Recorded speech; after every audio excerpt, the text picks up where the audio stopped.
রাহমাতুল্লাহি তাআলা ওয়া বারাকাতুহু। ওয়ালাইকুম আসসালাম।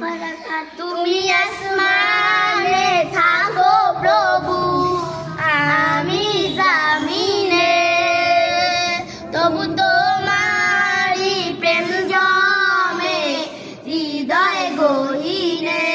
তুমি আসমানে থাকো প্রভু, আমি জামিনে, তবু তোমারি প্রেম জমে হৃদয় গহীনে।